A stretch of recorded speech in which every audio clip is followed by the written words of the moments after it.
Olá, tudo bem? Sejam todos muito bem-vindos. E o tema de nossa aula hoje é prisão temporária. Bom, a figura da prisão temporária surgiu em 1989 e foi criada em substituição à prisão para averiguações. O seu objetivo principal é assegurar a eficácia das investigações criminais quanto a alguns crimes graves. Podemos conceituá-la como uma espécie de prisão cautelar, cuja finalidade é assegurar uma eficaz investigação policial quando se tratar de apuração de infração penal de natureza grave. Sua duração máxima é de 5 dias ou de 30 dias quando se tratar de crime hediondo, prorrogável por igual período em caso de extrema e comprovada necessidade. Então, quando será cabível a prisão temporária?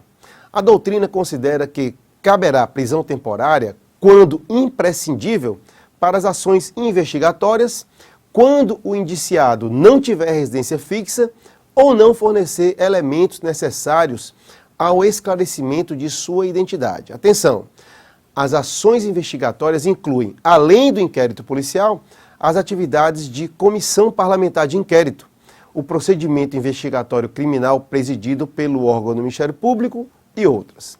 Também será cabível a prisão temporária quando houver fundadas razões de acordo com qualquer prova admitida na legislação penal, de autoria ou participação do indiciado nos crimes legalmente determinados. São exemplos, entre outros, o homicídio doloso, o sequestro, o cárcere privado, extorsão, estupro, genocídio, crimes contra o sistema financeiro, crimes hediondos e equiparados aos crimes previstos na lei de terrorismo. A prisão temporária não é admissível em contravenções penais, em crimes culposos e também não pode ser decretada em relação a crimes de ação penal privada.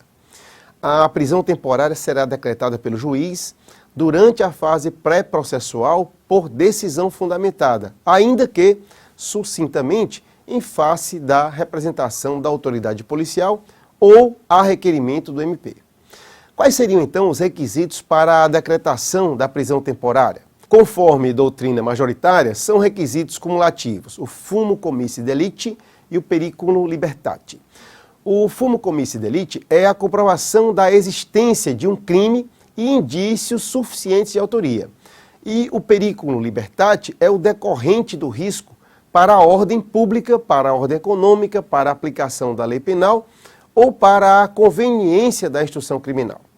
Caso a prisão temporária seja decretada em relação a delitos fora do rol legalmente previsto, será ilegal e deve ser imediatamente relaxada. Também é importante levar em consideração os critérios de proporcionalidade e necessidade. Assim, se existir alguma medida cautelar diversa da prisão que seja adotada ou suficiente para tutelar as investigações, a prisão temporária não poderá ser decretada. Uma vez decretada a prisão temporária, será expedido o mandado de prisão em 2 vias, uma das quais será entregue ao indiciado e servirá como nota de culpa. O mandado de prisão conterá necessariamente o período de duração da prisão temporária, bem como o dia em que o preso deverá ser libertado.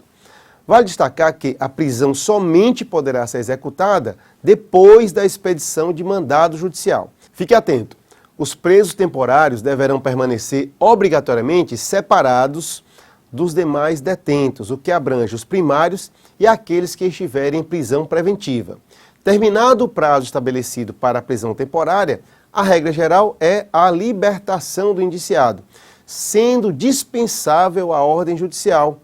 Não efetuar a soltura é ato de abuso de autoridade. As exceções à regra compreendem os casos em que já tiver sido comunicada a prorrogação da prisão temporária ou a decretação da prisão preventiva. Encerramos aqui a nossa aula de hoje. Não deixe de consultar o material didático disponibilizado em sua área do aluno. Nele você encontra uma análise mais aprofundada dos temas aqui apresentados. Um abraço e até a próxima aula.